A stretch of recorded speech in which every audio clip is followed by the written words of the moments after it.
Ay, pero qué vergüenza pasé yo el otro día.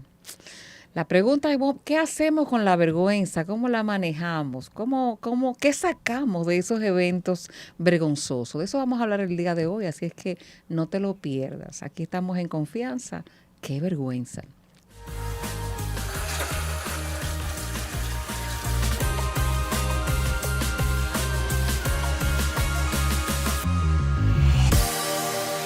confianza.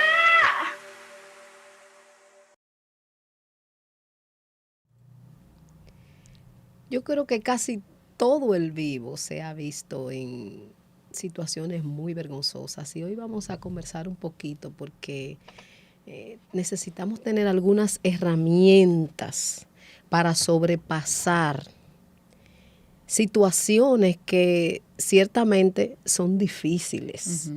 Cuando estábamos conversando un poco sobre este tema, José Ramón usa la expresión, yo he vivido en vergüenza.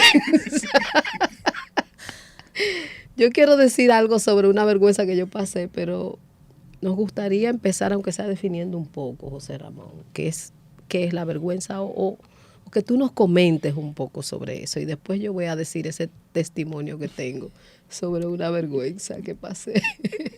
En el capítulo 2 del libro de Génesis, antes de la caída, la Biblia define que Adán y Eva estaban desnudos y no se avergonzaban. La vergüenza, entonces, desde el contexto de Génesis, tiene que ver con ese estado de ánimo, de aceptación entre lo que soy y lo que reflejo, de tal manera que no me siento menos y no siento que alguien puede tener algo que yo no tengo. Eso en términos del tener. Y esa sensación de que yo estoy completo o estoy completa de tal manera que puedo salir y dar el frente porque yo soy el mismo o la misma de frente que a espalda. Como cuando estoy solo, soy la misma persona que cuando yo estoy acompañado. Sí. Es decir, la sensación de vergüenza es, a la luz de Génesis, la sensación de estar incompleto. Sí, y también eso que mencionaste de Génesis me da otro sentido que pienso que lo incluye. No se sentían vulnerables ni expuestos. Exactamente. Entonces, muchas veces esas situaciones de las que vamos a estar compartiendo hoy un poquito, yo pienso que también, aparte de hacernos sentir de esa manera, es como me siento expuesta, me siento vulnerable. Y bueno, cómo eso entró con el pecado. Descubierta. Así es. La vergüenza tiene dos elementos más que hace la triada. Vergüenza, miedo y culpa. Y culpa, sí. Son primo hermanito. Sí. Es una triada que vino con la caída. Así es. Y yo creo que todo el vivo ha pasado grandes vergüenzas, muchas. Unos más que otros, más que otros, pero yo quiero comentar un poquito este caso que me pasó a mí. Hace muchos años yo quería ir a un congreso en una iglesia en New Jersey de un pastor conocido. Bueno, yo estaba soltera, hace muchos años de eso, yo estaba soltera, era un congreso de adoración, yo cantaba en ese tiempo en el ministerio y todo eso. Y bueno, comienzo a hacer todas las investigaciones y termino yéndome. Le hablo a una doctora, amiga de mi hermana, aquí en RD, y ella me dice, sí, mi mamá es de esa iglesia, ella te hospeda, no hay problema, se habla todo, se hace todo. Y yo estoy feliz porque yo voy para mi congreso. Yo en ese tiempo andaba con poquito dinero, yo creo que no llegaba ni a $200, un viaje. Bueno, y tengo el hospedaje, yo digo, bueno, esto me da para comer, era después del congreso. Eran unos días después del congreso, el congreso eran 2 días.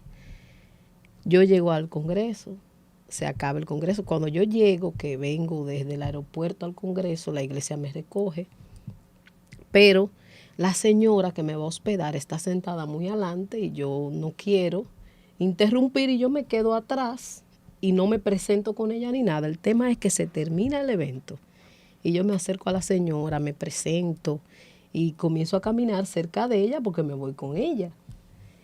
Y ella, y ella de repente pone una cara y dice, ¿y para dónde tú vas? Ay, Así alto, era Ay. una señora mayor, hablaba alto en el área de afuera de la iglesia que se oye. ¿Y para dónde tú vas? Y yo le dije, yo soy la amiga de su hija, mi hermana que es amiga de su hija que le dijo.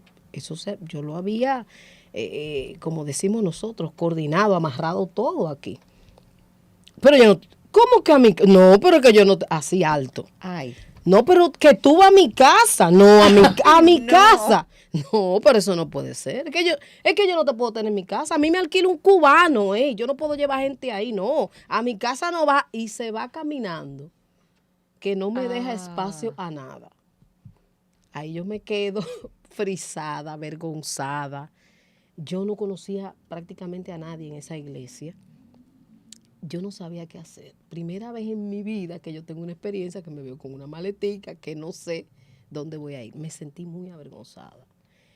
Fueron días muy difíciles y en el momento que se termina, me acerco a los pastores, les explico y ellos con mucho amor me dicen, no, pero eso no es problema, no se preocupe, eso pasa y me buscan un hospedaje, una hermana que es soltera. Bueno, bien, yo me hospedo ahí. Todavía no estoy saliendo del proceso de la vergüenza que pasé. Llamo a un amigo que tengo y me dice, no, pero olvídate de eso, tú te hospedas conmigo. Pero ese era un amigo que tenía una vida corruptísima y no me sentía segura quedándome allá. No, yo te busco, dame la dirección que yo te busco. Y yo estoy en esa disyuntiva. Ese es el primer día de la visita. Esa misma noche, el líder cristiano de la iglesia donde yo estaba se entera lo que me pasó, parece que se comunica con los pastores y me llama en calidad, digamos, prácticamente me rellenó, así decimos nosotros los dominicanos, para expresar que te pusieron en estrecho, que te corrigieron de una manera muy dura. Y me rellena, que cómo va a ser eso, que yo vengo a quedarme a una iglesia, sin avisar. O sea, cuando ya yo me estoy reponiendo de la vergüenza a uno, viene esta reprimenda y yo la opción que tengo es donde no me atrevo a irme ni me quiero ir.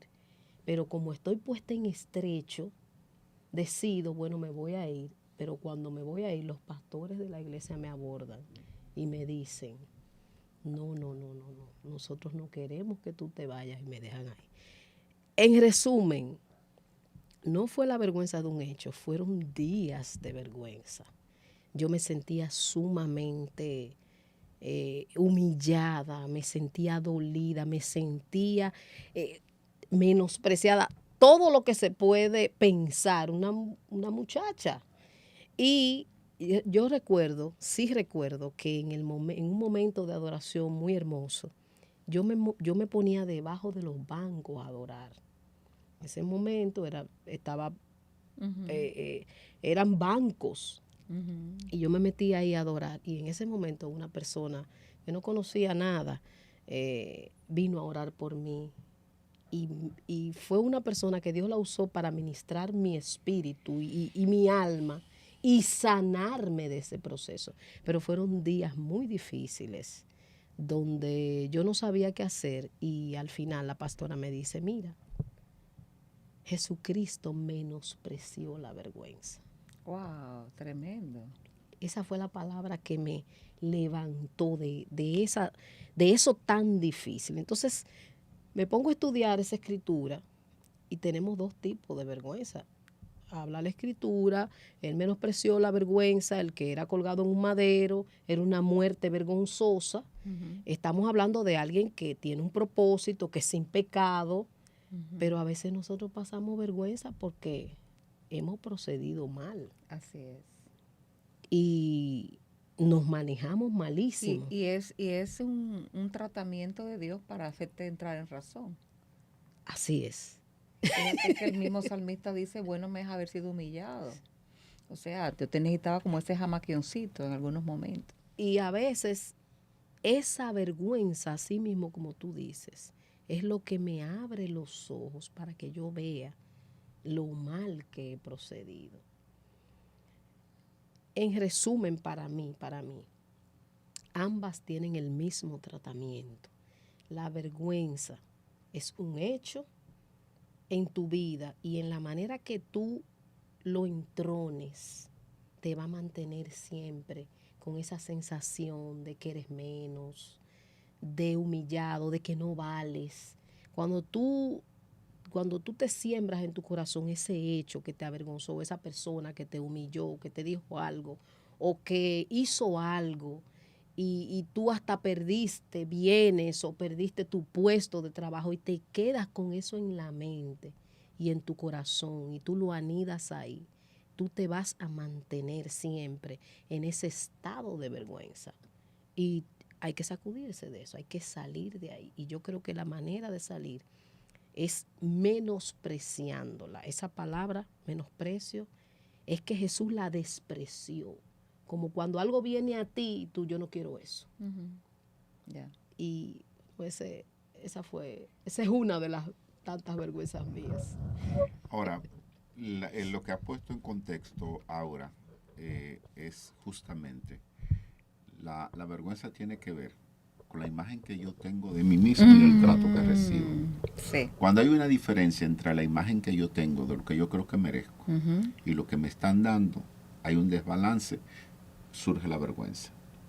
Pero la vergüenza tiene un elemento que tú dijiste y es, me siento menospreciada, menos valorada, me siento rechazada, y ese desbalance es lo que crea una sensación. Entonces la vergüenza nos genera una sensación de insuficiencia, de que no somos, no estamos a la altura, de que los otros no nos perciben a la altura de lo que nosotros estamos, o que no hemos sido considerados de la manera en el que yo entiendo que debo haber sido considerado, y sobre todo cuando yo creo que he actuado de manera correcta.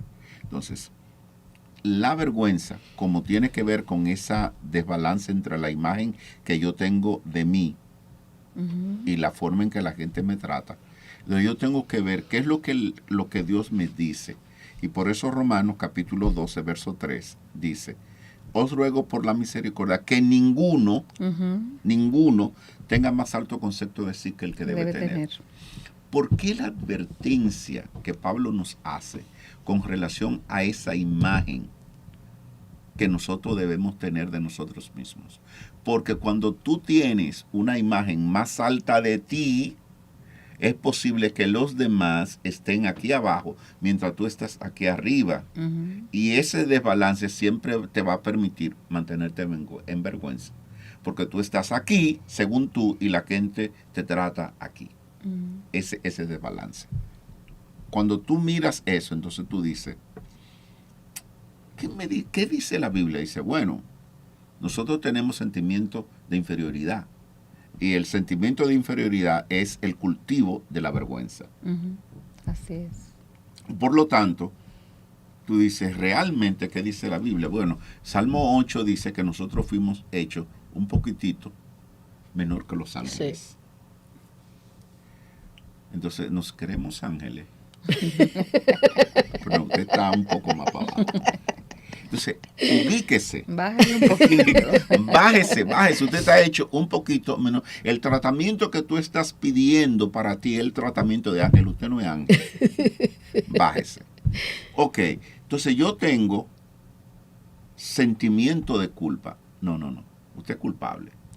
Sí. Por cuanto todos pecaron, están destituidos de la gloria de Dios. Cuando tú logras tener esa imagen de ti, que tú dices, un chin más chiquito que los ángeles, soy pecador, cualquier cosa puede ocurrir. Así es. cualquier cosa puede venir, la gente puede tratarme de la manera que él considere. Ahora, lo que yo tengo es un muro de contención, y es que no pienso de mí más alto, Ni más sino, bajo. ni más bajo, sino que pienso de mí con moderación. Sí. ¿Y cuál es la moderación? Bueno, cuando tú reconoces los dones que tú tienes, independientemente de que la gente te los reconozca o no. Y eso es lo que te permite a ti, es decir, contrarrestar la información negativa que tú recibes de la gente. Un marido que le habla mal a la esposa y le dice, no, porque tú no eres como las otras mujeres. Y la mujer dice, y tú tampoco como nosotros somos. Es decir, entonces no me duele lo que tú estás diciendo, porque lo que tú me estás diciendo es aplicable a ti también. Ahora, yo sé que soy hecho a imagen y semejanza de Dios en Cristo. Yo soy una mujer, yo soy un hombre que refleja la imagen de Dios.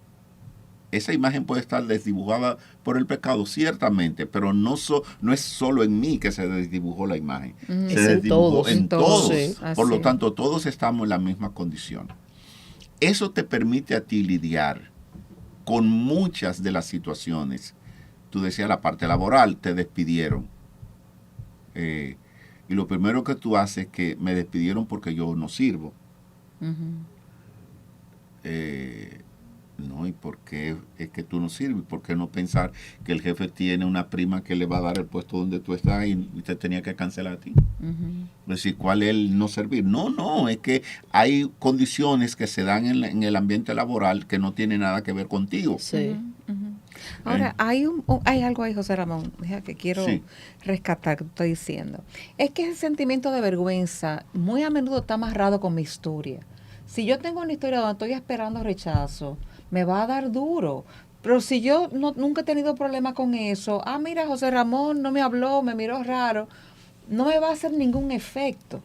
Me despidieron, bueno, qué pena que esa gente no se dieron cuenta de mi capacidad, porque Sí. yo no tengo un tema ahí.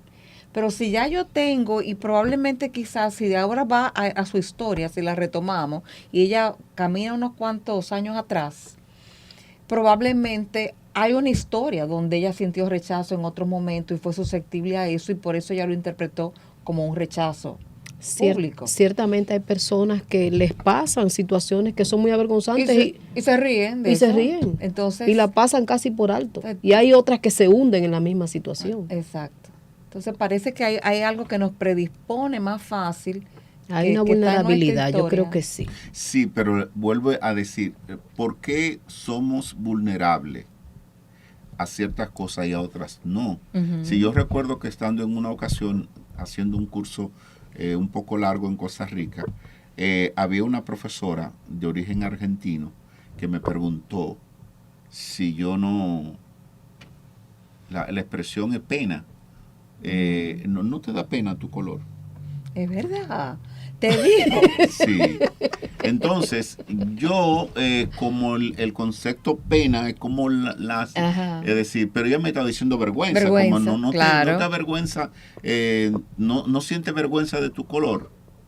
Y yo, como, era la primera vez que yo entendía, oía, escuchaba como una expresión racista con relación a mí.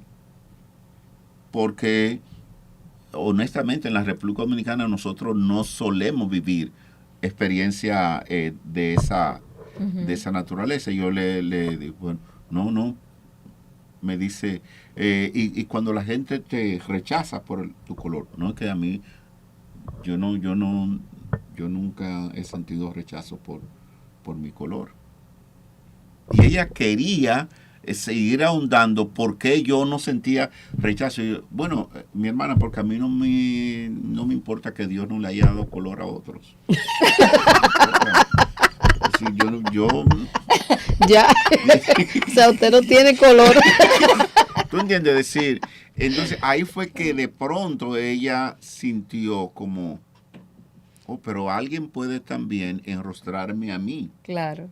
Que lo Ajá. que yo estoy considerando que es bueno por el color que tengo puede ser visto como la ausencia de color, Sí, como un sí, descolorido. sí. Entonces, Y en efecto, entonces yo le decía, cuando yo compartía esto con algunas personas, me decían, bueno, lo que pasa es que si fueran los Estados Unidos es diferente. Pero honestamente, yo he recibido en los Estados Unidos más comentario negativo acerca de mi color de la población negra Sí, que de los blancos en sentido, Sí, claro, general. eso pasa mucho y aquí claro que también. sí. Entonces, como yo no tengo problema con el asunto del color, mi color no me avergüenza. Y pueden estar hablando Exacto. lo que le dé la gana Claro. de racismo y yo no siento que se trata de mí. Eso no te expone, no te sientes a sentir Porque vulnerable porque no hay un tema. Sí, Ah, sí, sí. Ahora, ¿qué era un elemento avergonzante para mí mi tamaño? Porque yo siempre he tenido esta voz así como... y una vez, yo era parte de un coro. Entonces yo cantaba con lo bajo allá atrás. Entonces, el maestro estaba mandando a cerrar un hueco que se veía allá atrás. No, que ahí Y está ese José era tu Ramón. parte. Y él, porque se veía como mucho, entonces mandando a cerrar. Y yo estaba ahí. Será tu espacio. Él no me veía, entonces. Pero llega un momento en el que tú dices, sí, ¿cómo yo lo expresaba eso? Por ejemplo, a mí me gustaban los vehículos grandes.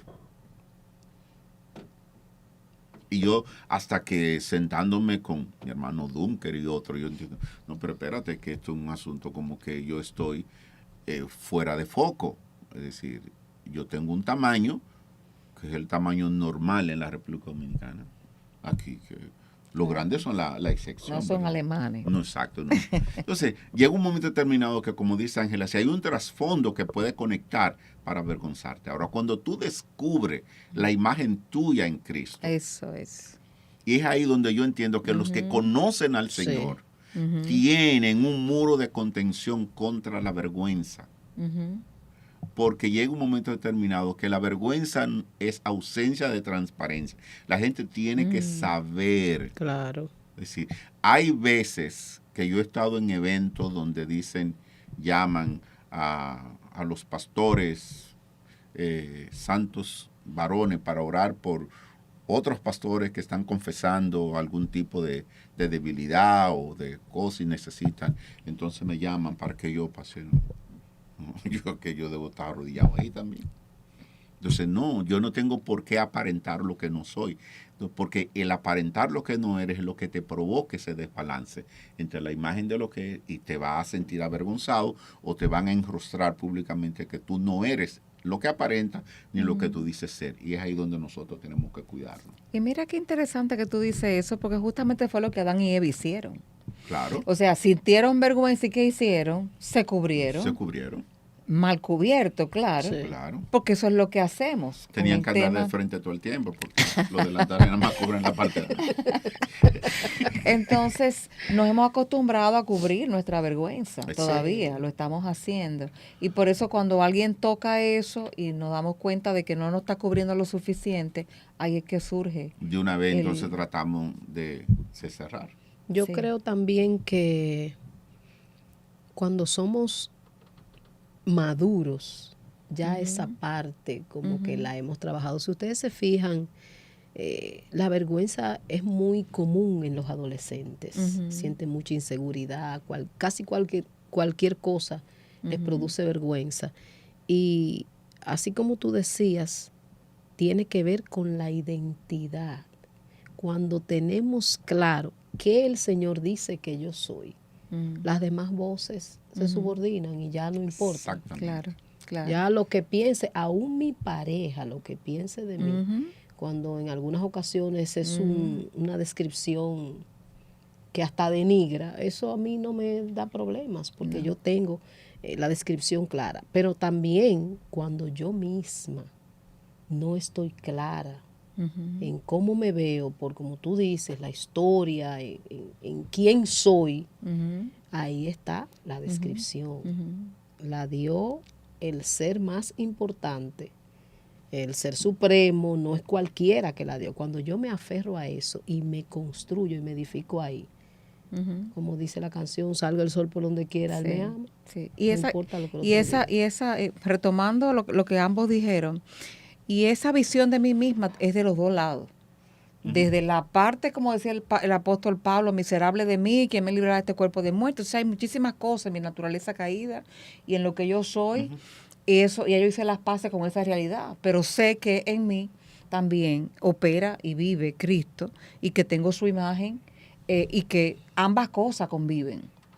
Entonces, por eso, cuando alguien me señala algo que de ese hombre caído, sí, es verdad, yo tengo un Sí, problema con sí, eso. sí. Sí, el Señor está trabajando con eso, pero no se acaba el mundo, porque yo tengo esa fragilidad. Lo mismo, yo sé que eso no cambia lo que Dios dice de mí. Entonces, Mira, por ejemplo, yo que tengo una historia de participación en el movimiento estudiantil, tanto de izquierda como dentro de la iglesia. Si yo tenía mi doble militancia, como decíamos en ese momento. doble agente. Bueno, suena conspirador así, pero está bien.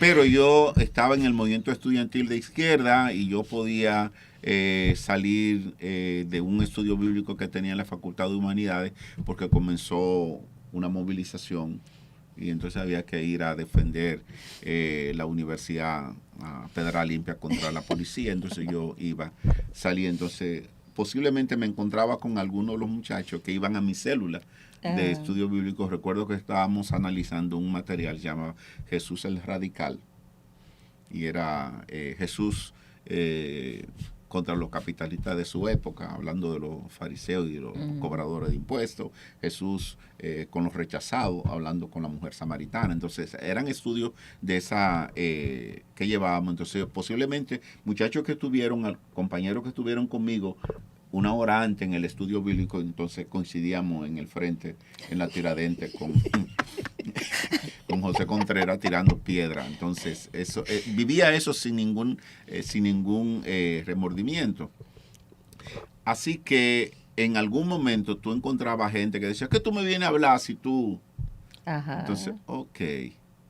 Entonces hay gente que todavía yo me encuentro y me dice, nos conocemos. Yo, bueno, nos conocíamos. Así Nos es. conocíamos. Ajá. Entonces llega un momento de no, pero nos conocemos. Entonces, esa expresión que trae tu pasado al presente con el propósito de restarle a lo que tú eres ahora. Es decir, es una manera de avergonzarte. Ahora, si tú has logrado tener una reconciliación con que eso que tú viviste fue parte del proceso que Dios usó para formarte. Y que cuando tú participaste en aquel tipo de cosas, tú lo hacías convencido de que tú estabas haciendo lo correcto. Así es. Y yo me río porque la tesis era que había que defender la universidad. ¿Para qué? Para que cuando tus hijos estén en edad de la universidad esté abierta. Y fue interesante que yo me acordé de eso el día que fui a inscribir a José Ariel a la universidad. Wow. Solo que lo inscribí en INTEC. Que no es la misma universidad de la que él está hablando. Sí. Entonces, como en un momento determinado tú sabes que hay parte de tu historia que tiene que ver con tu juventud, con el ímpetu, con la inmadurez, y que tú debes celebrar que algún día fuiste así. Exacto. Y que esos fueron peldaños que tú fuiste subiendo hasta ser la persona que tú eres. Que cuando tú miras hacia atrás, te das cuenta que hay cosas de las que no te sientes muy orgulloso o muy orgullosa, pero forman parte de tus aprendizajes. Así es. Claro que sí. Y eso es que te servirá que cuando alguien venga a decirte, nos conocemos, tú puedes decirle ciertamente, tú conoces a otra persona. Así es. Y yo te presento a la nueva persona, que es esta, sobre todo la que hoy refleja con orgullo la imagen de Cristo. Así es. Hay un tema con lo de la vergüenza. Dije, ¿cuántas veces eso mismo nos impide el no verla como la vio el Señor, que la menospreció, nos impide operar inclusive en lo que Dios quiere que operemos? Hace mucho tiempo, cuando yo empecé a estar en los púlpitos, ellos me daban temor, ay, si me va a olvidar algo, y si fallo en esto, y si fallo en aquello. Hasta que un día yo llegué a la conclusión que mi temor a la vergüenza pública no era más que un tema de que yo voy a quedar mal. Es de orgullo. Entonces eso es Sí. orgullo. Eso es orgullo, Entonces cierto. yo recuerdo que yo tomé la costumbre de que antes de yo subir allá arriba, yo decía, Señor, vamos a hacer un trato tú y yo aquí. Si el que yo pase una vergüenza allá arriba te va a traer gloria a ti, tú tienes todo el permiso de permitir que pase. Y entonces ya eso me permitía subir sin el temor a la vergüenza. Porque ya yo había hecho las paces con que eso podía pasar, y como aquí el quien tiene que glorificarse eres tú, no yo, no hay problema. Pero me pongo a pensar en cuántas personas con talentos, con llamados, con asignaciones que Dios le ha dado en el cuerpo, que frenado por el tema de la vergüenza, no están viviendo lo que Dios quiere que viva, no están caminando en esas buenas obras que Él preparó de antemano, que hemos hablado en otro momento. Porque eso se ha convertido en un impedimento para uno vivir la vida que Dios quiere que viva. En el seminario nosotros teníamos, seminario teológico, teníamos que hacer un sermón de 15 minutos con tu bosquejo y un sermón haciendo el bosquejo en el texto. De tal manera que tú tenías notas y otras veces no tenías notas. Y eso era la evaluación. Y yo creo que una de las vergüenzas que me marcó a mí, que durante mucho tiempo yo sentía que no iba a ser un predicador, era justamente que el profesor, un gringo bastante arrevesado, ido con el Señor, para la gloria de Dios. Yo sé. Buen maestro, pero Dios sabe. Entonces, él evaluaba y al final te hacía unas observaciones muy, muy puntuales. Otras veces, por ejemplo, yo terminé y él le dijo muchas cosas, flores a otro. Entonces me miró y me dijo, tienes el talento, pero tienes que usar siempre el bosquejo, porque cuando no tienes notas, habla mucho disparate. Y este gringo se aprendió la palabra disparate para decirla. Sí, porque...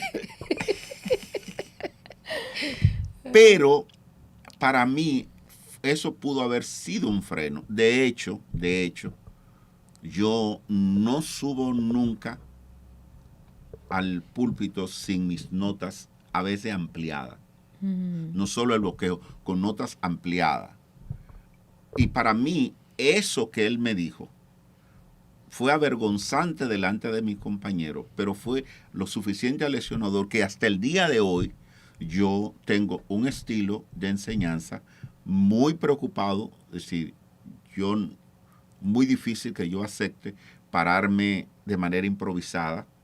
Como hay lugares donde tú llegas y dices, pero usted está aquí, venga.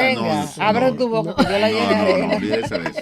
Con ese verso. No, entonces no, así no. Es decir, y yo creo que eso tiene mucho que ver con la reprimenda que él hizo. Sí. Entonces, hay veces que tú evalúas como vergüenza un evento que fue una lección de un mal maestro, pero fue una lección. Sí, claro.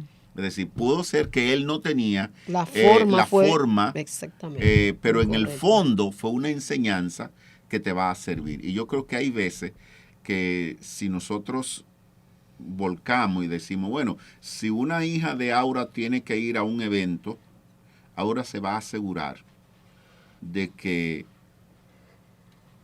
no deje ningún cabo suelto y la tarjeta con un buen balance por si tiene que irse a un hotel estará siempre y no dejará que hayan ese cabo suelto de que exacto, de que pueda ser que llegando ahí no haya un hospedaje. Claro. Aprendimos claro una lección para tu vida y una lección para la vida de los que están bajo tu cuidado también. Entonces yo creo que muchas veces la vergüenza, para corroborar con lo que decían, tiene mucho que ver con el orgullo. Y el orgullo es una imagen desproporcionada de nosotros mismos. Nos creemos la gran cosa que no somos. Bueno, tenemos que terminar ya. Así. Y queremos decirte, por favor, sugiérenos temas. Es importante para nosotros. Tenemos ahí algunas sugerencias en archivo, pronto vienen y qué bueno que estuviste con nosotros en este tu espacio en confianza. Comparte este programa y recomiéndalo a otros. Nos vemos en otro episodio.